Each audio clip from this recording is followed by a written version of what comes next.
So at this very moment, I am running a little experiment that by the time you're watching this video may have already failed. A little over a year ago, Adidas posted this groundbreaking ad. As part of introducing a new line of sports bras, they had the overwhelming temerity to roll out an ad featuring numerous cropped down female breasts. And when they rolled out this ad, they posted different versions of it depending on the puritanical limits of where they were posting it. On Twitter, for instance, which allows fully naked, fully sexual content as long as it's not in your profile picture, they posted the full uncensored thing. And as you'd expect, the comments are all over the place. I would like to do a future video reading some of the best and worst comments, but back to my experiment. Meanwhile, over on Instagram, they posted the same ad only with very minimal censorship. Obviously, I can't even show that version here because TikTok has proven that they're incredibly even more anti-women than Zuckerberg-owned websites. But if you do want to see the post as Adidas put it up, you can go to their Instagram and scroll down a bit and you'll find it. Yes, it's still up. Now on to my little experiment. Seeing that this ad is still up, again, over a year later, I thought it would be fun to screenshot that ad, post that screenshot to my Instagram story, and post the actual screenshot to my own timeline.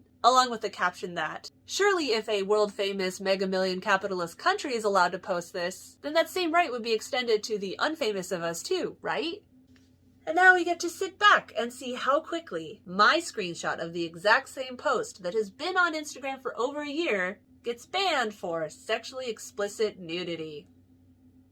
Incredibly, I posted that yesterday, over 18 hours ago, and the post has not yet got banned.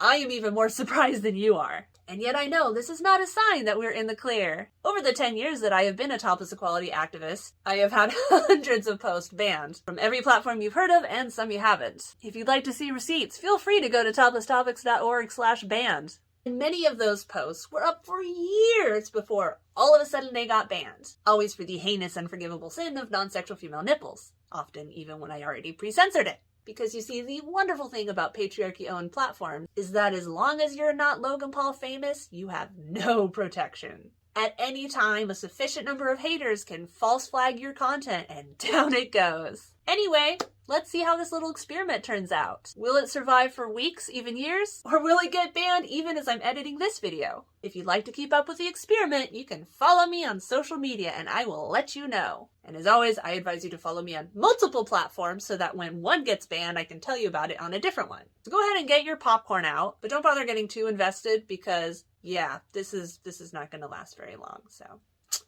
all right, see you on the flip side of the latest ban.